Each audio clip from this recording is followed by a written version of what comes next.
உலகத் தமிழர்களுக்கு வணக்கம். நாம் தமிழ் அமெரிக்காவிலிருந்து ராஜா. சட்டமன்ற தேர்தலில் போட்டியிடும் நாம் தமிழர் வேட்பாளர்களுடன் தொடர்ந்து நேர்காணல் எடுத்து வருகிறோம்.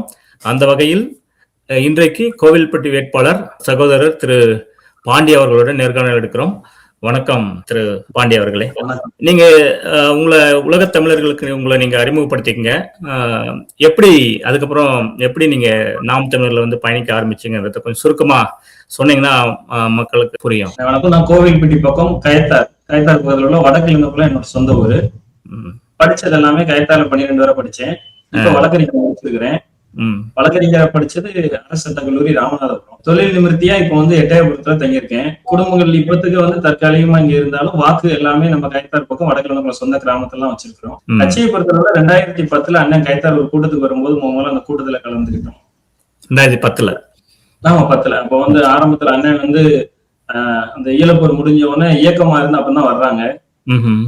ரொம்ப பேச்சுகள்ல ரொம்ப அந்த வழிகளை உணர்த்த முடிஞ்சு, அண்ணனோட இதுல கேட்க முடிஞ்சுச்சு. அதனால அண்ணன் பின்னாடி அவரை தொடர்ச்சியா பயணிக்கும் போது ரொம்ப விஷயங்கள் தெரிஞ்சுக்கிறோம். வயது நம்ம கம்மி. அது மேல ரொம்ப ஒரு ஈர்ப்பு ஏற்பட்டது.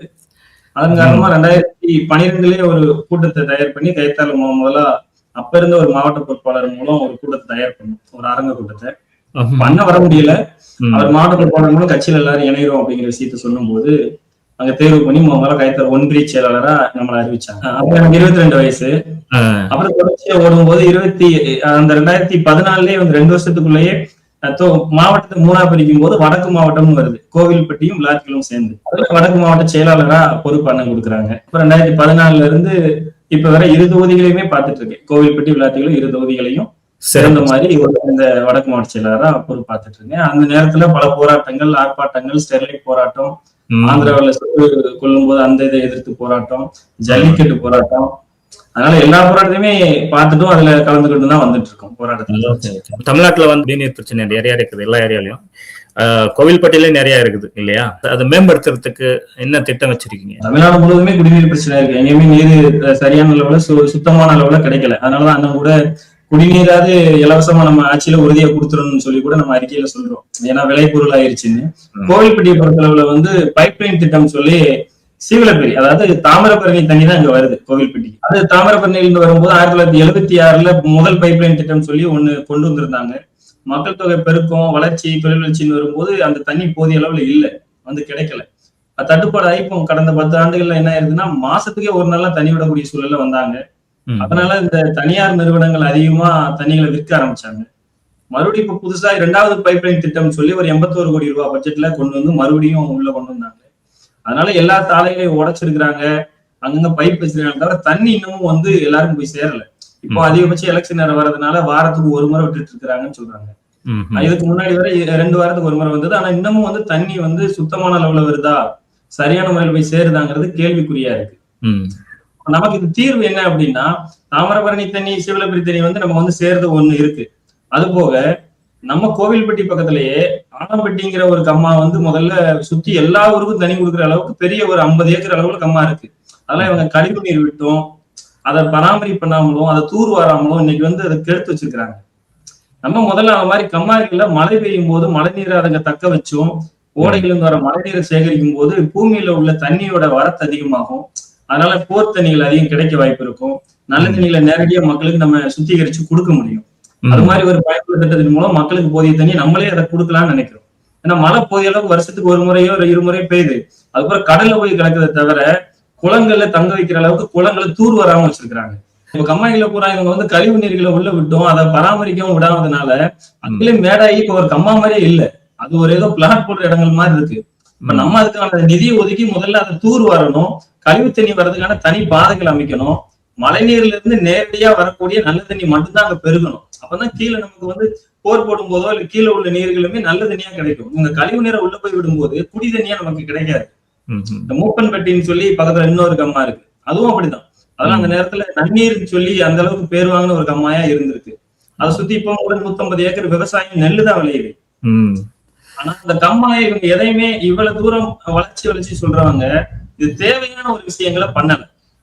அது இவ்வளவு பெரிய கம்மாய்களும் இவ்வளவு பெரிய நீர்வரத்து வரக்கூடிய பகுதிகளை பராமரிச்சிருக்கணும். கோவில்பட்டியை காப்பாற்றக்கூடிய கம்மாய்களா குளங்களா இந்த மூப்பன்பட்டியும் இந்த ஆலம்பட்டியும் அமைஞ்சிருக்கும்.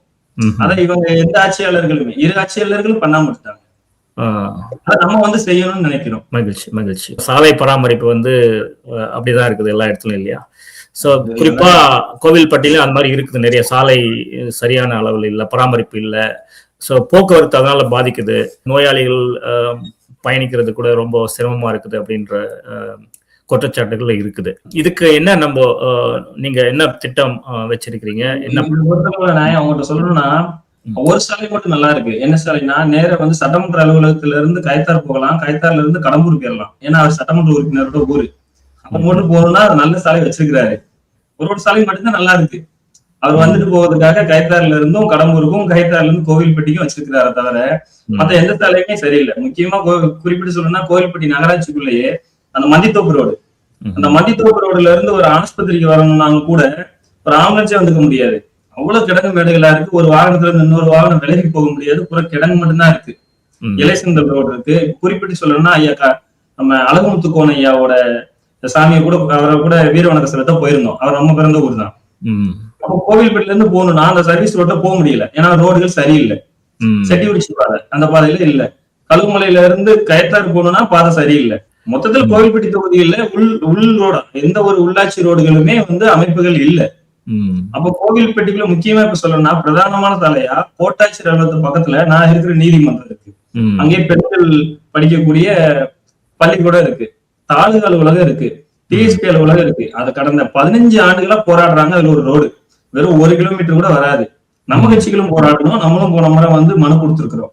இப்ப கூட போன வாரத்துல வந்து அதை சொல்லியிருக்கோம். நீங்க செய்ய முடியலன்னா சொல்லிருங்க, நாங்களே கூட சரக்கு தட்டி அந்த பாதை சரமிச்சுக்கிறோம், அதுக்காக அனுமதி கொடுங்கன்னு கேட்டிருக்கோம். ஏன்னா ஒரு நாளைக்கு 5000 பேர் போக வரக்கூடிய ஒரு சிறிய சாலையை கூட ஒரு நிதி ஒதுக்கி செஞ்சு தர மாட்டேங்கிறாங்க. அந்த முறையில தான் வச்சிருக்கிறாங்க. இந்த சாலையில இந்த நெருக்கடிகள் ஏற்படுதல இதுக்கு நம்ம ஒரு திட்டம் இப்ப நம்ம ஏற்கனவே அவங்க அதை வகுத்திருக்காங்க, நம்ம செயல்படுத்த நினைக்கிறோம். என்னன்னா சர்வீஸ் ரோடு, ரிங் ரோடுன்னு ஒண்ணு கோவில்பட்டிக்கு ஒண்ணு 4வேல இருந்து வரும்போதே அந்த எஸ்எஸ்டிஎம் காலேஜ் பக்கத்துல கூடி ஒரு கல்லூரி முன்னாடி கூடி வந்து பாண்டவர் மங்கலம் கூடி நேரடியா நம்ம 4வேக்கு வந்துடும். அந்த பாதை வரும்போது எட்டயபுரத்துல இருந்து வர்ற பெரிய வாகனங்கள் மதுரைக்கோ கன்னியாகுமரியோ போற பாதைகள் வந்து கோவில்பட்டிக்குள்ள வராமலே வெளியே கூடிய போயிடும். அது கோவில்பட்டிக்குள்ள எல்லா வாகனங்களுமே போகும்போது நெரிசடி அதிகமாகுது. அப்ப ஊருக்கு வெளியிலேயே ஒரு ரிங் ரோடு வசதி செஞ்சு கொடுத்துட்டோம்னா அது போக்குவரத்தை நெரிசலை குறைக்கும். இந்த திட்டத்தை முதல்ல வகுத்திருக்காங்க, இந்த செயல்பாட்டுக்கு கொண்டு வரல. ரொம்ப நேரமா இதை வந்து இதுலயே வச்சிருக்காங்க, நிலுவையிலே வச்சிருக்காங்க. 15 ஆண்டுகளா போராடுறதா சொல்றீங்க. அப்போ 2 கவர்மெண்ட்டுமே அப்படிதான் பண்ணிட்டு இருக்கு. 15 ஆண்டுகளா ஒரு தடவை சட்டமன்ற உறுப்பினர். சட்டமன்ற உறுப்பினரோட விசேஷம் என்னன்னா அதிமுகல இருக்கிறாரு. அப்போ 10 ஆண்டுகள்ல அவர் ஆளுங்கட்சியில இருந்தாரு. 5 முறை அமைச்சராகவும் இருந்திருக்கிறாரு. இப்ப 5 ஆண்டுகள் தான் எதிர்கட்சியா இருக்கிறாரு. அவர் ஆளுங்கட்சியா அமைச்சரா இருக்கும்போது கூட இந்த சாலைகளை செஞ்சு கொடுக்கல, இந்த குளங்களை தூர்வாரல. அப்போ ஆனா நகராட்சி இருக்கிறது திமுக இருக்குது, யூனியன்ல இருக்கிறது திமுக இருக்குது. அப்ப திமுக உள்ளாட்சிகள் ஆளுது, சட்டமன்றத்தை ஆளுங்கட்சி அதிமுக ஆளுது. அப்ப இருந்த அதிமுக ஆளுங்கட்சியில இருந்தவர் ஆண்டாரு. ஆனா யாருமே இந்த விஷயத்த வந்து மனு கொடுத்தாலும் கூட செய்யல. ஆனா தேர்தல் அறிக்கையில ஓட்டு கேட்க வரும்போது வாக்குறுதி கொடுக்குறாங்களா இதெல்லாம் செய்யறோம் அப்படின்னு சொல்லிட்டு? வாக்குறுதிகள் எப்பவும் போல கொடுக்கறதான. அதோட இப்ப இந்த சாலைகள் விஷயத்த வந்து மையப்படுத்துறதை விட இப்ப இவங்களோட வாக்குறுதிகள் கூட எப்படி இருக்கும்னா இந்த இலவச அறிவிப்புகளை தான் முன்னிலைப்படுத்துவாங்க. நாங்க 2000 கொடுத்துருவோம். இப்போ கடம்பூர் அவர் இப்போ இருக்கிற கடம்பூர் ராஜுங்கிற எம்எல்ஏ கூட இதனால ஒரு கூட்டத்தில் சொல்றாரு, டக்குன்னு நீங்க வாக்கு போட்டுருங்க, பட்டுன்னு வந்து 10,000 விழுந்துரும் கருணை தொகை. இப்போ 5000 ரூபாய் எல்லாருக்கும் வந்து அக்கௌண்ட்ல வந்து டெபாசிட் ஆயிருக்கு. அது எல்லா மக்களும் பேர்வாதி மக்கள் போய் அவங்களுக்கே ஒயின் ஷாப் மூலம் கொடுத்துரும் செஞ்சுட்டாங்க.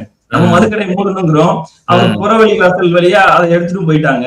டக்குன்னு போட்டு பட்டுன்னு 10,000 ரூபாய் கொடுக்க கருணை தொகைன்னு சொல்லி இப்போ 10,000 ரூபாய் தாரன்னு சொல்லி எடப்பாடியார் அறிவிச்சிருக்கிறாரு. அதாவது ஓட்டுக்கு நம்ம என்ன சொல்றது, கருணை தொகைன்னு எதுக்கு கொடுக்குறோம்னு கேள்வி இருக்குல்ல. ஏற்கனவே பல லட்சம் கோடி வந்து கடன்ல இருக்குது இல்லையா? இது வந்து அதிகார வெறி. நம்ம இந்த அதிகாரத்துல உட்காரணும், இந்த ஆட்சியில உட்கார்ந்துருங்கிற வெறிதானே தவிர மற்றபடி ஒரு செயல் திட்டம் ஒரு செயல்பாடுல இருக்கிற யாருமே வந்து இந்த விஷயம் செய்ய மாட்டாங்க. அண்ணன் யதார்த்தத்தை சொல்றாரு, நான் இலவசத்தை பூரா ஒழிச்சிருவேன், இலவசமே உறுதியா கொடுக்க முடியாது, நிதியும் இல்லை அப்படின்னு சொல்லி சொல்றாரு. அதான் யதார்த்தம். நீங்க இதே எடப்பாடியார் போன முறை சொல்லும் போது மாதம் 1000 ரூபாய் தரும்னு சொல்லும் போது இவர் முடியாதுன்னாரு, நிதி இல்லைன்னு. இப்ப இவரே வந்து ஆட்சிக்கு வந்த உடனே 2000 ரூபாய் தருவாங்கிறாரு, குடும்பத்துக்கு 10,000 ரூபாய் போட்டு விடுவாங்க வந்த உடனே. அப்ப இவருக்கு எங்க இருந்து நிதி வரும்? நான் இதை கேட்டா நானே வரியை கூட்டிக்கிட்டோம்னு அவர் தான் சொல்றாரு எடப்பாடியார். வரி கூட்டதுனால அந்த 10,000 கருணை தொகை கொடுக்குறேன்னு சொல்ற அவரே ஊடகவியர் கேட்கிறாங்க. அப்போ வந்து நீங்க உங்க ஆட்சிக்கு வந்து எப்படி இதை சரி கட்டுவீங்கன்னு கேட்கும்போது நான் வரியை உயர்த்தும் தான் சொல்றாரு. வரியை உயர்த்தி தான் கொடுக்க முடியும், வேற வழி இல்லை, அதுதான் செய்ய முடியும். அது தேவையற்றதுன்னு நினைக்கிறோம். நம்ம மக்கள் அதை புரிஞ்சுக்கணும். எல்லாமே நம்ம வரி நம்ம கிட்ட இருந்தே வாங்கி நம்ம கிட்டே கொடுக்குறாங்க அப்படிங்கறத புரிஞ்சுக்கணும். அதுக்கு நம்ம பிள்ளைகள் தான் போய் சொல்லிக்கிட்டு இருக்கோம். நம்ம தான் ஊடகம் மூலமோ இல்ல நேரடியாவோ நம்ம பிள்ளைகளை தவிர தமிழகத்துல இதை போய் சேர்க்கறதுக்கு ஆள் கம்மியா இருக்கு. ஏன்னா கட்சிகள் 50 கட்சிகள் இருந்தாலும் இருபெரும் கட்சிகளோட கூட்டணியில போய் யாரும் அதை பத்தி பேச மாட்டேங்கிறாங்க. அது இன்னொரு கட்சியில் தாரகா இருக்குன்னா அது எதையுமே பேச மாட்டேங்குது. ஏன் இருக்குன்னு தெரியல. அப்ப நம்ம தான் இதை போய் மக்கள்கிட்ட தினமும் விழிப்புணர்வா இப்படிலாம் இருக்கு, இப்படிலாம் சூழல் இருக்குன்னு சொல்லி கொண்டு வந்து. அடுத்து வந்து அங்க தீப்பெட்டி தொழில் வந்து அதிகமா இருந்தது, இப்போ வந்து வீழ்ச்சி அடைந்தது இல்லையா? சோ மக்கள் நிறைய பேர் வேலை இல்லாத திண்டாட்டத்துல இருக்கிறாங்க. வேலை வாய்ப்பு வந்து உருவாக்குறதுக்கான நோக்கம் உங்களுக்கு என்ன இருக்கு? அதாவது வேலை வாய்ப்புங்கிறது இவங்க வளர்ச்சி திட்டம், இவங்க நான் சொன்ன மாதிரி அவர் 10 வருஷத்துல ஆளுங்கட்சியில இருந்திருக்காரு, 5 வருஷம் அமைச்சரா இருந்திருக்கிறாரு, உள்ளாட்சிகள் பூராமே. அதுபோக எங்க மாவட்டம் தான் வந்து அம்மா கனிமொழி அம்மா இதோட 7வது வருஷமா எம்பியா இருக்கிறாங்க. அதுபோக கீதா ஜீவன் அம்மா எங்களோட அமைச்சர் தொகுதியில இருக்கிறாங்க. அதனால முக்கியத்துவம் எல்லா இருபெரும் கட்சிகளையும் முக்கியமான ஆள்கள்லாம் இருக்கிறாங்க. ஆனா இவங்க வளர்ச்சி திட்டம் என்னென்ன இருக்கு, ஒரு வேலை வாய்ப்பு என்னென்ன இருக்குன்னா கோவில்பட்டியில எதுவுமே இல்லை. ஒரு தொழிற்சாலை இல்ல, அது வந்து நம்ம நினைக்கிற மாதிரி விவசாயம் சார்ந்தோ அல்லது வந்து தற்சார்பு பொருளாதாரமோனா அது மாதிரி சிந்தனைகளே இல்லை. அப்ப நம்ம அதுக்கு வந்து புதுசா என்ன நினைக்கிறோம்னா, இந்த கோவில்பட்டிக்கே பேரானது பருத்தி தான். பருத்தியில இருந்து நூல் எடுக்கிறதுனால ஸ்பின்னிங் மில்லுங்கிறது ஒரு நேரத்துல பெரிய மில்லுகள்லாம் இங்க செயல்பட்டு இருக்கு. அழகர்சாமி ஐயான முன்னாடி இருந்த ஒரு நம்ம சட்டமன்ற உறுப்பினர் 6 முறை 7 முறை இருந்திருக்காரு கம்யூனிஸ்ட்ல. அவர் வந்து எட்டயபுரத்துல பாரதி மில்லுன்னு சொல்லி அந்த நேரத்துல பஞ்சில இருந்து நூல் தயாரிக்கிறத ஆரம்பிச்சு விட்டு அந்த நேரத்துல ரொம்ப பேருக்கு ஒரு வேலை வாய்ப்பை உருவாக்கி கொடுத்திருக்காரு. இப்ப இந்த மில்லுகளுமே மூட வேண்டிய சூழ்நிலை ஏற்படுது. ஏன்னு கேட்டா பருத்தி கிடைக்கலன்னு சொல்றாங்க. இப்ப பருத்தி ஏன் கிடைக்கல அப்படின்னா விவசாயிகள் பருத்தி அந்த விளைச்சலை விளையாடுன்னு சொல்லி அந்த தொழிலை விட்டு வெளியேறாங்க. இப்ப நம்ம அண்ணன் சொன்ன மாதிரி முதல்ல வந்து அவங்களுக்கு தேவையான விளைச்சலை கொடுத்தோம்னா, நம்ம நல்ல கொள்முதல் கொடுத்து எடுத்தோம்னா அவங்க விளைய வைக்க தயாரா இருக்காங்க. முக்கியமா ஒரு ஸ்பின்னிங் மில்ல அரசால தொடங்கப்படணும். அது தொடங்க படிச்சவங்க படிக்காதவங்கன்னு நம்ம பஞ்சில இருந்து நூல் எடுக்கிறோம். ஏன்னா தினமும் உடை உடுத்தாம யாரும் இருக்க போறது இல்லை. அத்தியாவசியமான ஒரு தேவைகள் இதுவும் ஒண்ணு வந்துருச்சு. அப்ப அதுக்கான தேவைகளை நம்ம பெரிய அளவுல ஏற்படுத்தும் போது படிக்காத எல்லாருக்கும் அது மூலம் ஒரு தொழில் கொடுக்கலாம். அதை நம்ம ஒரு இதா வச்சிருக்கோம். இன்னொன்னு என்னன்னா, கால்நடைகள் வளர்ப்பு அதிகம் கோவில்பட்டி பகுதியில. பாலை பொறுத்தளவுல ஒரு லிட்டர் வந்து நான் பால் கறந்துட்டு போய் ஊத்துனா 30 ரூபாய் எனக்கு தராங்க ஒரு லிட்டருக்கு. ஆனா அதை தனியார்கிட்ட ஒரு லிட்டர் இன்னைக்கு பாக்கெட் வாங்கினா 72 ரூபாய் வாங்குறாங்க. 60 இருந்து 70 ரூபாய் வரை ஒவ்வொரு கம்பெனி ஒரு ரேட் வச்சிருக்கு. அப்ப பாதிக்கு பாதி இந்த எல்லாம் இருக்கு. இதுவுமே தினமும் வந்து எல்லாரும் அன்றாடம் பயன்படுத்தக்கூடிய ஒரு பொருளா இருக்கு. இப்ப நம்ம என்ன நினைக்கிறோம்னா, நீங்க ஆவினுக்கே கொண்டு போவதை விட என் பகுதியில உருவாகக்கூடிய அந்த பால்களை அப்புறம் கொள்முதல் பண்ணி ஒரு தொழிற்சாலை ஆரம்பிச்சு நயமான பால் பாக்கெட் கொடுப்போம். இப்ப ஃபுல்லா பால் கூட கலப்படும். ஒரு லிக்விட் ஊத்தி தண்ணி ஊத்தி எல்லாம் விற்க ஆரம்பிச்சாங்க கம்பெனி. அது அரசை பழைய நாங்க வழக்கு போட்டுருக்கெல்லாம் காமிக்கிறாங்க. எதுக்கு ஆவின் வந்து போதிய அளவு கொடுக்கல. அப்ப நம்ம போதிய அளவு இப்ப நான் கடையில போய் கேட்டா ஆவின் பால் எந்த கடையிலும் கிடைக்கிறது இல்லை. நான் என்னோட இதுல என்ன நினைக்கிறேன், அரசு நம்ம செய்வோம். இந்த கோவில்பட்டி தொகுதியில அதை அனுமதி வாங்கி நம்ம பெரிய தொழிற்சாலைகள் ஆரம்பிச்சு பால் இருக்கலாம், நெய்யா இருக்கலாம், வெண்ணையா இருக்கலாம், பால்கோவா இருக்கலாம், எல்லாமே செய்ய முடியும். அதெல்லாம் அண்ணன் சொன்ன திட்டங்கள் தான். அது காலநிலையிலையும் நம்ம பெருக்க முடியும். மேய்ச்சல் நிலம் நிறைய இதை வந்து பிளாட் போட ஆரம்பிக்காங்க, பட்டா மாத்துறாங்க. கதிரேசன் பக்கத்துல எல்லாம் நிறைய மேய்ச்சல் நிலங்கள் இருக்கு. அதை மீண்டும் மீட்டு எடுத்து கொடுத்து அவங்களுக்கு லோன் வாங்கி கொடுத்து இதை மாதிரி தேவையானவங்களுக்கு இந்த தொழிற்சாலைங்கிறது வந்து படிக்காதவங்களுக்கு மட்டும் இல்ல, அவங்க போய் வெளியில போய் டிஸ்ட்ரிபியூட் பண்ண விற்பனை பண்ண. அண்ணன் சீமான் சொல்றது வந்து ரொம்ப ஏளனமா பேசுறாங்க. இந்த மாதிரி வந்து படிச்சவன் எல்லாம் படிக்கிறத நிறுத்திட்டு எல்லாரும் மாடு மேய்க்க சொல்றாரு, இந்த அளவுக்கு சாத்தியம் அப்படின்னு சொல்லி கேக்குறாங்க. கேட்கறதுக்கு நம்மளோட பதில் என்னன்னா, என்னோட பெரியம்மா, என்னோட சித்தி, என்னோட அத்தை எல்லாருமே ஊர்ல வந்து இப்ப வேற விவசாயத்துல தான் இருக்கிறாங்க.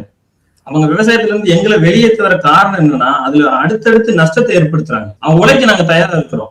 ஆனா எவ்வளவுதான் ஒரு விவசாயி நஷ்டத்தையே சந்திப்பாங்க. ஒரு முறை 2 முறை இல்ல, நகை வைக்கிறாங்க, லோன் வாங்குறாங்க, தொடர்ச்சியா அவங்க வந்து நம்ம ஒரு தொழில் நஷ்டமாகுதுன்னா 2 முறை தொழில் நஷ்டமாயிருச்சுன்னா விட்டு வெளியில வந்துருவோம். ஆனா அவங்க நஷ்டமானாலும் கூட தொடர்ச்சியா விவசாயம் பார்த்து விட்டுட்டு வெளில வர முடியாது. விவசாயத்தை வர முடியாது. அவங்க மனசு கேட்காது. இப்ப வேற இந்த வாட்டி மாசம் போட வேணாமா, நஷ்டம் ஏற்படுறாங்க கூட கேட்க மாட்டாங்க. அந்த பூமி வம்பா போயிரும், அதுல போய் வேலி முளைக்க வேணா பார்க்க முடியாதுன்னு சொல்லி ஏதோ ஒண்ணு போடுறாங்க. இப்ப இவங்க இன்சூரன்ஸ்னு புதுசா ஒண்ணு உருவாக்குறாங்க. அதை கேட்டா இன்சூரன்ஸ் வந்து சேருதான்னா 2 ஆண்டுகள் ஆகி நம்ம போராடியும் கிடைக்கல. சரி, அதுக்கப்புறம் காட்டு பண்ணி இப்ப புதுசா உருவாயிருக்கு. இந்த காட்டு பண்ணியோட மோசம் ரொம்ப அதிகமா இருக்கு. இரவு முழுவதும் தூங்காம காவாக்க வேண்டியிருக்கு. இப்ப கூட ஒரு விவசாயி நைட் நேரத்துல போய் பண்ணி அடிச்சு தள்ளிட்டு போயிருச்சு. அது எடுத்து நிக்க முடியாது, மிகப்பெரிய அளவுல இருக்கும். ஒரு காட்டு பண்ணி குறுக்கு ஒரு இடத்துக்குள்ள வந்தா ஒரே நாள்ல 2-3 ஏக்கரை அப்படி ஒரு 10 நிமிஷத்துல அழிச்சிட்டு போயிடும். புதிய பிரச்சனையா இருக்கு. இதுக்கு தீர்வு வந்து தென்காசி மாவட்டத்துல கூட ரொம்ப நாளும் போராடி முதல்ல தென்காசி மாவட்டத்துல வனத்துறை போய் அதை சுட்டுக் கொள்ளலாம்னு ஒரு அனுமதியை முதல்ல வாங்கியிருக்கிறாங்க. ஆனா அதை இங்க இருக்கிற அதிகாரிகள், இங்க இருக்கிற சட்டமன்ற உறுப்பினரோ எம்பியோ அமைச்சரோ எங்க தொகுதிக்கு எங்க மாவட்டத்துக்கு இதுவரை செஞ்சு கொடுக்கல. நம்ம அதை வந்தா உறுதியை செய்வோம். நமக்கு வழக்கறிஞர் அடிப்படையில நீதிமன்றம் போனாலும் சரி, இல்ல போராடினாலும் சரி, இந்த காட்டு பண்ணியில உடனே விரட்டுவோம். இந்த தொழிற்சாலை வேலை வாய்ப்பு அடிப்படையில உறுதியான முறையில இந்த ஸ்பின்னிங் மில் ஒரு ஐடியா இருக்கு. அதை தாண்டி இந்த பால் உற்பத்தியை பெருக்கி நம்மளே சொந்தமா தயாரிச்சு கால்நடைகள்ட்ட இருந்து நம்மளே பால் எடுத்து சொசைட்டில இருந்து எடுத்து இதை பண்ணணும்னு நினைக்கிறோம். ஏன்னா பாதிக்கு பாதி லாபம் இருக்கக்கூடிய ஒரு தொழிலை அரசா நம்ம ஒரு சட்டமன்ற உறுப்பினராவோ இல்ல மேல இருந்து நம்ம செய்யறதுல என்ன பிரச்சனை இருக்கும்? அது மக்களுக்கு சரியான விலையிலையும் போய் சேரும், தரமாவும் சேரும். நம்ம இப்போ காட்டு பன்றியோட தாக்கம் அதிகமா இருக்குதுன்னு சொல்றீங்க. இப்போ திடீர்னு இந்த மாதிரி திடீர்னு அதிகமாயிடுச்சா? என்னன்னா இப்போ ஒரு 3-4 வருஷத்துக்கு முன்னாடி வரை கயத்தார், கழுகுமலை, கோவில்பட்டி பகுதி, இங்க விளாத்திக்குளம் பகுதியில காட்டு பன்றிகள் அதிகமாவே இல்லை. இப்போ ஒரு 3 வருஷத்துக்குள்ள எங்க இருந்து உருவாச்சு, எப்படி வந்ததுன்னே தெரியல. அதிகமான அளவுல இந்த காட்டு பன்னியோட தாக்கங்கள் இருக்கு. தனியா வந்து எந்த ஒரு பெண்ணோ எந்த ஒரு ஆணோ போய் காட்டுக்குள்ளேயே போக முடியல. ஏன்னா எப்போ வந்து தாக்குன்னு அச்சுறுத்தலோட போய்கிட்டு இருக்கிறாங்க. அது யதார்த்தமான கள சூழ்நிலை. இது இப்ப வேற வந்து போன வாரம் இந்த வாரம் சொல்லி இப்போ ஒரு 3 வாரத்துக்குள்ளேயே காட்டு பன்னி தாக்குதல் அடுத்தடுத்த செய்திகளையும் அடுத்தடுத்த ஆள்களையும் நம்ம சந்திக்கிறோம். தனியா ஒரு ஆள் அமைஞ்சிட்டாங்கன்னா வந்த வேகத்துல அந்த கொம்பால முட்டி கீழே தள்ளி அடிச்சுட்டு போயிருக்கு. அந்த பாதிப்புகளை ஏற்படுத்த நம்ம சந்திக்கிறோம். இப்போ விவசாயத்தை பத்தி பேசும்போது நீங்க பால் பத்தி சொன்னீங்க. விவசாய முன்னேற்றத்திற்கு வேற ஏதாவது திட்டம் இருக்குதா? அதாவது விவசாயத்தை பொறுத்தவரை முதல்ல இந்த காட்டுப்பண்ணியோட தாக்கத்தினால விவசாயம் ஒண்ணு அழியுது, அதை மீட்கிறோம். அதுக்கப்புறம் அவங்க வந்து மழை பெஞ்சதுன்னா இப்ப மக்காச்சோளம் இப்ப பயிரிட்டு இருந்தாங்க. அந்த மக்காச்சோளத்தை காய வைக்கணும். அது காய வைக்கிறதுக்கான களம் இருக்கா அப்படின்னா எங்கேயுமே கள வசதி இல்லை. அந்த ஒரு களத்துல காய வைக்க முடியும். அப்ப என்ன செய்யறாங்கன்னா சாலையில போட்டு காய வைக்கிறாங்க. இப்ப கழுகுமலையில இருந்து கயத்தார் வர சாலைகள் ஒரு 25 கிலோமீட்டர்னா எல்லா பகுதியும் ஃபுல்லா வந்து அந்த மக்காச்சோளம் காய வைப்பாங்க. 10 வருஷத்துக்கு முன்னாடி அங்கங்க களம்லாம் அமைச்சாங்க. அரசு எப்படி போட்டிருக்காங்கன்னா ஒரு 50க்கு 50 அளவுல போட்டிருப்பாங்க. ஒரு 1/2 சென்ட் இடத்துல போட்டிருப்பாங்க. கூட போனாங்க அதிகபட்சம் போனா ஒரு 2 சென்ட் இடம் கூட இருக்காது. ஆனா ஒரு ஊர்ல விவசாயிகள் வந்து ஒரு 100-200 ஏக்கருக்கு மேல மாசல் பார்த்து ஒரே நேரத்துல சாகுபடி பண்ணும் போது எத்தனையோ அரசு நிலங்கள் தரிசா இருக்கு. அதை மீட்டெடுத்து ஒரு 2-3 ஏக்கர் அளவுல பெரிய களங்கள் அமைச்சா மட்டும்தான் இதை தீர்வு காண முடியும். நீதி விவசாயிகள் என்ன செய்யறாங்கன்னா சாலைகள்ல போட்டு அவங்களும் சாலைகள்ல வந்து ஒரு ஆபத்தை உணராம இரவு நின்றுட்டு இருக்கிறாங்க. கல்லு போட்டுருந்தாங்க. அந்த மக்காச்சோளத்து மேல வண்டி போகக்கூடாது கல்லு போடுறாங்க. இரவு நேரத்துல வர்றவங்க அந்த கல்லுல போய் முக்கிய கீழே விழுவதற்கான வாய்ப்புகளும் ஏற்படுது. அவங்களும் அந்த மாசலையும் காப்பாற்ற வேண்டியிருக்கு. போற வரவங்களுக்கும் பாதுகாப்பு ஏற்படுதுன்னா ஒரு மகசூலுக்கு தேவையான ஒரு கள வசதி கூட இதுவரை நம்ம பகுதிகளில் கலையரங்கம் கட்டி கொடுத்துருக்காங்க. ஒரு ஆடிக்கோ பாடிக்கோன்னு சொல்லி கலையரங்கத்தை உருவாக்குனவங்க அதே நிதிக்கு ஒரு களத்தை அமைச்சு கொடுத்திருந்தா தேவை எதுன்னு சொல்லி அண்ணன் சொன்ன மாதிரி இவங்க உள்ள ஆட்சியாளர் தெரியும். அது போக இன்னொரு விஷயம் என்னன்னா மழை பெஞ்சா எல்லாருமே இப்போ சாதாரண ஒரு வீட்டுல தங்கி இருக்கிறோம். சேமிப்பு கிடங்கு வேணும். ஏன்னா விலைவாசி இப்ப மக்காச்சோளம் நிறைய விளைஞ்சிருச்சுன்னா உடனே வந்து விலையை குறைச்சிடுறாங்க. கொள்முதல் எடுக்கிறவங்க குறைச்சிடுறாங்க. 2000 ரூபாய் சொல்றவங்க திடீர்னு 1400 ரூபான்னு சொல்லிடுறாங்க. அப்ப அவ்வளவு கஷ்டப்பட்டு வேர்வை சிந்தி உழைச்சவங்களுக்கு விலை இல்லைங்கிறாங்க. அப்ப அதை சேமிப்புல நம்ம வைக்க நினைச்சா வீடுகளோ வாய்ப்புகளோ இல்ல. அவங்க தங்குறதுக்கு வீட்டுக்கு தவிர அந்த பொருளை தேக்கி வைக்கிறதுக்கு இடங்கள் இல்ல. அப்ப அதுக்கு சேமிப்பு கிடங்குகள் போதிய அளவுக்கு இருக்குன்னா எங்கேயுமே கட்டி கொடுக்கல. கயத்தார் சுத்தி நான் இருக்கேன்னா எனக்கு தெரிஞ்சு ஏதோ ஓரிரு பகுதிகள்ல இருக்கும். நான் இது ஒரு ஊருக்கு ஒன்றா கட்டி கொடுத்தா என்ன, ஒரு செட்டு போட்டா போதும். தகர செட்டு போட்டு காத்து போகாத அளவுக்கு இருந்ததுன்னா எவ்வளவு நம்ம போய் நம்ம விவசாயிகள் உள்ள வச்சுக்குவாங்க. தேவையான நேரம் அதை எடுத்து நம்ம விற்பனை பண்ணிக்குவாங்க. அதை இப்ப ஏற்படுத்தல. அப்ப தேவையான விவசாயிகளுக்கு எதையுமே செஞ்சு கொடுக்காத போது அவங்க விவசாயத்தை விட்டு வெளியேறத்தானே செய்வாங்க.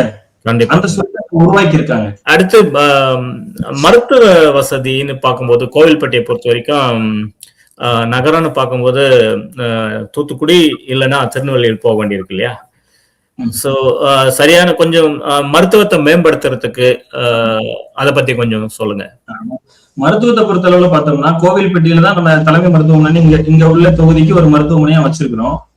கயத்தாறு கழுகுமலை இருந்தாலும் கூட ஒரு சிறிய கொஞ்சம் அதிகமான ஒரு பிரச்சனைனா கூட கோவில்பட்டி போனா அங்கேயும் போதிய அளவுக்கு மருத்துவர்களோ அல்லது வந்து தரமான சிகிச்சைகளோ இல்லாம அவங்க தூத்துக்குடிக்கு அல்லது திருநெல்வேலிக்கு ரெஃபர் பண்றாங்க. குறிப்பிட்டு பார்த்தோம்னா ஒரு எம்ஆர்ஐ ஸ்கேன் அது 8000 ரூபாய் வரை வளர்ந்து தனியார்ல அந்த ஸ்கேன் வசதி இதுவரை இல்லை. இவ்வளவு தூரத்துக்கு ஒரு ஆட்சியாளர்கள் அதாவது ஒரு சில பகுதியில் என்ன ஆகும்னா அந்த மாவட்டமே அமைச்சர் இல்லாம இருக்கலாம் அல்லது அந்த பகுதியில வந்து சட்டமன்ற உறுப்பினரே வந்து ஆளுங்கட்சியில இல்லாம இருக்கலாம். இங்க உள்ளவங்களுக்கு எல்லா வாய்ப்பும் கிடைச்சது.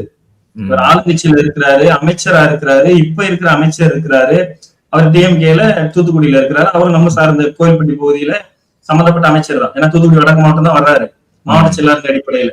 அப்புறம் கனிமொழி அம்மாங்கிறவங்க தமிழகம் முழுவதும் தெரிஞ்ச ஒரு முக்கியமான ஒரு நபர். இவ்வளவு பேர் இருந்தும் கூட ஒரு எம்ஆர்ஐ ஸ்கேன் வசதி கோவில்பட்டியில தொகுதியில இல்ல.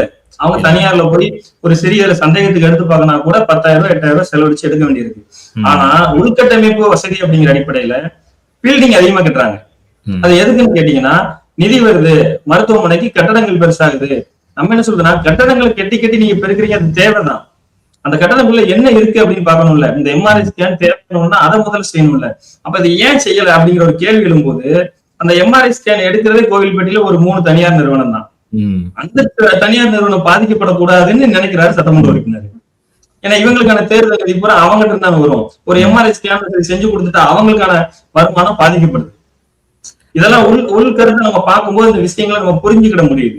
இது பெரிய தொகை கிடையாது. எவ்வளவு தொகை இவங்க ஒதுக்கும் போது இத மாதிரி தேவையான இதை செய்யலாம். பாம்பு கடி இருக்கு, கழுவுங்களா கைத்தாறுல இப்ப நம்ம ரொம்ப எல்லா திட்டத்துல இருந்து பரவாயில்ல கருத்து வந்ததுக்கு அப்புறம் அதுக்கான மருந்து, விஷக்கடி மருந்து வச்சுட்டாங்க, மருத்துவமனையில வச்சுட்டாங்க. ஆனா இரவு நேரத்துல போய் கடிச்சா அங்க மருத்துவர் இருக்க மாட்டாரு, செவிலியர் அந்த மருந்தை செலுத்தக்கூடாது. கழுவுமலைக்கு இரவு நேரத்துல பாம்பு கடிச்சிருச்சுன்னு ஒருத்தர் போறாரு, மருத்துவர் இல்லையா, அதான் நீங்க கோவில்பட்டி போங்க, 108 பிடிச்சு கோவில்பட்டி தான் போறாரு. அப்ப மருத்துவர் வசதி இல்ல. கழுவு கைத்தாறுல ஒருத்தர் விபத்துல இறந்துறாரு, இல்ல ஒரு சூசைட் பண்ண தற்கொலை பண்ணிடுறாரு, அவருக்கு ஒரு இது பண்ணுவாங்க, பிரத பரிசோதனை பண்றாங்க. அப்போ அந்த கூறு பண்ணும்போது அந்த உடற்கூறு பண்றதுக்கான அறை கிடையாது. அறை இருந்தாலும் பாலடைஞ்சுக்கிறதுக்கு மருத்துவர் கிடையாது, அதை செய்யக்கூடிய மருத்துவர் கிடையாது. அப்போ போஸ்ட்மார்டம் பண்றதுக்கு என்ன செய்யறாங்க, கோவில்பட்டிக்கு தள்ளி ஒரு 30 கிலோமீட்டர் குடும்பத்தோட ஒரு விபத்தோட இறந்தவங்களோட மொத்த குடும்பம் அழுது இங்க இருந்து கொண்டு போய் 30 கிலோமீட்டர் கழிச்சு அவங்க நல்லடக்கம் செய்யறாங்க. நல்லடக்கம் செய்யறதுக்கு இன்னொரு சிறு கருத்து என்னன்னா, சுடுகாடே ஊர்ல பல ஊர்கள் இல்ல. இந்திய அரசியலமைப்பு சட்டமும் சரி, ஐபிசியும் ஒருத்தர் இறந்தவரை நல்லடக்கம் பண்ணதுக்கு உரிய மரியாதை தரணும்னு சொல்லி இருக்கு. இங்க என்னன்னா, வெட்ட வெளியில கூட இன்னும் வச்சு எரிச்சிட்டு இருக்காங்க. குறிப்பிட்டு கைத்தார் யூனியன்ல சார்ந்த உலகளமா இருக்கட்டும், இந்த நம்ம கோயில்பட்டி யூனியன் சார்ந்த வில்லிசேரி இருக்கட்டும், அது சில ஊர்கள் என்னன்னா சமுதாய ரீதியான சுடுகாடுகள் இருக்கு இன்னமும். அது பெரும்பான்மையான சமூகம், மூத்த சமூகம்னா அங்க அந்த சுடுகாடுக்கு நிதி ஒதுக்கிடுறாங்க. ஒரு நம்ம அருந்ததியர் சமூகம், ஒரு ஆதித்தமிழர் சமூகம், ஒரு தேவேந்திர சமூகம்னா அங்க நிதி ஒதுக்குறது இல்ல. இப்ப இருக்கிற சட்டமன்ற உறுப்பினருக்கு ரொம்ப நெருக்கமான ஊரான வில்லிசேரியில அவருக்கான சுடுகாடுகள் நல்ல வசதியோட பல லட்சம் செலவழிச்சு நல்லா அமைச்சு கொடுத்திருக்காங்க. எந்த மழையும் வெயிலா இருந்தாலும் ஒரு தடவை நல்லடத்தை செஞ்சிட முடியும். அதே அருந்ததியர் சமூகம் நம்ம சமூகம் இருக்கும்போது அங்க போய் எரிக்கணும்னா, ஒரு மழை பெஞ்சதுன்னா மழை வெறிக்க தண்டி அதை எரிக்க முடியாது, கூரை கூட கிடையாது, ஒரு செட்டு தகர செட்டு கூட கிடையாது, வெட்ட வெளியில எரிக்கணும். அப்ப மழை சாரல் விழுந்ததுன்னா மழை நேரத்துல இரவு முழுவதும் பகல் முழுவதும் பெஞ்சாலும் 2 நாளைக்கு உள்ள வச்சுட்டு 3ஆவது நாள் எரிக்க முடியும். தலை சொல்ல அப்படி தளத்துல வெளி வெட்ட வெளிச்சத்துல எப்படி எரிக்க முடியும்? அவங்க எத்தனை பேர் மனு கொடுத்திருக்காங்க, அவங்களை ஒதுக்குறாங்க. அப்ப இதெல்லாம் நம்ம பார்க்கும்போது நமக்கு செஞ்சிட மாட்டோமா, நம்ம இதெல்லாம் செய்யணுமே அப்படிங்கிற ஒரு எண்ணங்கள் நமக்கு இருக்கு. இப்போ சமூகத்தை பத்தி பேசுனீங்க இல்லையா, நிறைய சாதி பார்த்து ஓட்டு போடுற காலங்காலமா இருக்குது, நம்ம பார்த்துட்டு இருக்கோம். இப்போ நீங்க பலதரப்பட்ட சமூகம் இருக்கிற நம்ம நாட்டுல நீங்க எதிர்கொள்ளக்கூடிய சிக்கல்கள்லாம் என்ன, அதை எப்படி நீங்க சரி பண்ண போறீங்க? அதாவது இங்க கோவில்பட்டி தொகுதியை பொறுத்தளவுல அதிமுக ஒரு சாதியமும், திமுக எல்லாம் உள்ளாட்சிகள் பிரதிநிதிகள் மூலம் ஒரு சாதியமும் வச்சு கட்டமைச்சுக்கிட்டு நாங்க தான் சொல்லி இரு சமூகமே ஒரு சாதி பின்புலத்தை வச்சு அந்த தேர்தல் களத்தை சந்திக்க தயாராகிறாங்க. நாம் தமிழர் கட்சியை பொறுத்தவரை நமக்கு எல்லாரும் தெரிஞ்சதான் அது அனைத்து உயிர்களுக்குமான ஒரு கட்சியை தான் சீமான் கொண்டு போய்கிட்டு இருக்கிறார். அப்ப இந்த சாதி அந்த சாதி இல்லாம நம்ம போறது பூரா அனைத்து உயிர்களுக்குமான ஒரு அரசியல் ஏற்படுத்தணும். எல்லா ஜாதிகளுக்கான ஒரு கட்டமைப்பா ஒரு தமிழர்ங்கிற அடிப்படையில நம்மளை தேர்ந்தெடுங்க, இந்த கோவில்பட்டி தொகுதிக்கு எல்லாருக்கும் நம்ம ஒரு உணர்வா உரிமையா செய்வோம் அப்படிங்கறதான் நம்ம கொண்டு போறோம். களத்துல முக்கியமா எல்லா சமூகமே நம்மளை ஏற்றுக்கிடக்கூடிய சூழல் தான் இருக்கு. நாம் தமிழர் பிள்ளைகளா அப்படின்னா இன்னைக்கு கோவில்பட்டியை பொறுத்தளவுல திமுக ஒரு சமூகமாகவும் அதிமுக ஒரு சமூகமாகவும் பார்த்தாலும் கூட நாம் தமிழரை எல்லா சமூகமே ஏற்றுக்கக்கூடிய ஒரு மனநிலையில தான் நாங்க பாக்குறோம். அப்படிதான் எங்களோட வரவேற்புகள் இருக்கு, மக்கள்கிட்ட வரவேற்புகள் அந்த அளவுல தான் இருக்கு. நம்மளை யாருமே எந்த சமூகமா பொருத்தி பார்க்க முடியாது. ஏன்னா பொறுப்பாளர்களும் சரி, ஒவ்வொரு ஊர்களோட கிளை பொறுப்பாளர்களும் சரி, எல்லாரும் சேர்ந்து நம்ம இணைஞ்சுதான் நம்ம கோவில்பட்டி தொகுதியில களமாடிட்டு இருக்கோம். அதனால அந்த சிக்கல் நாம் தமிழர் கட்சிக்கு கோவில்பட்டி தொகுதியில இல்ல. உலக தமிழ் மக்களுக்கு, குறிப்பா கோவில்பட்டியிலிருந்து உலகம் எங்கும் பரவி வாழ்கிற தமிழ் மக்களுக்கு உங்களுடைய கருத்து என்ன? உலக தமிழர் அனைவருக்கும் கோவில்பட்டி தொகுதியில ஒரு வேட்பாளரா என்னோட கருத்து என்னன்னா, கோவில்பட்டி தொகுதியில நீங்க எல்லாம் எங்கெங்கயோ போய் பரவி வாழ்றீங்க, அங்கெல்லாம் வந்து ஒரு பொருளாதாரத்தால நம்ம பின்தங்கி இருக்கிறதுனாலதான் போய் வாழ்ந்துட்டு இருக்கோம். அந்த பொருளாதாரத்துக்கு என்ன ஒரு தேவையோ அடுத்தவங்க நம்ம தலைமுறையில அந்த தேவையான விஷயத்த அந்த கோவில்பட்டி தொகுதியில உருவாக்கி தருவோம். இனிமேல் வந்து நம்ம அங்க போய் இருந்துதான் அந்த பொருளாதாரத்தை ஈட்டணுங்கிற ஒரு சூழல் ஏற்படாது. அதை உறுதியா உற்பத்தியா அதுவும் தற்சார்பு பொருளாதாரத்தின் மூலம் நம்ம கொண்டு வருவோம். கோவில்பட்டின்னு நம்ம இப்ப தனி மாவட்டம் கேட்கிறோம், கோவில்பட்டி மாநகராட்சியாக்குன்னு கேட்கிறோம், கயத்தாறுல கல்லூரி கேட்கிறோம், கயத்தாறுல தீயணைப்பு நிலையம் கேட்கிறோம். இதெல்லாம் செய்வோம். இதெல்லாம் வந்து நம்ம ஒரு பெரிய திட்டமா செயல் திட்டமா நிர்வாகத்துக்காக வச்சிருக்கிறோம். கழுவுமலையில தாலுகா யூனியன் ஆபீஸ்ன்னு கேட்கிறோம். இதெல்லாம் நம்ம உறுதியா நம்ம செஞ்சு அப்பதான் ஒரு நிர்வாகத்தை நம்ம விரிவுபடுத்த முடியும்னு நினைக்கிறோம். அதனால வருங்காலத்துல இனிமேல் வரும் கோவில்பட்டி மக்கள் கோவில்பட்டியிலே இருந்து ஒரு பொருளாதாரத்தை ஈட்டக்கூடிய மிகப்பெரிய ஒரு சூழ்நிலையை இந்த நாம் தமிழர் கட்சியில இருந்து செய்வோம்னு சொல்லி எல்லாருக்கும் தெரிவிச்சுக்கிறேன். உங்களுடைய சிறந்த நோக்கங்கள், உங்களுடைய பயணம் வெற்றி பெற வாழ்த்துக்கள். நன்றி, வணக்கம். ரொம்ப நன்றி.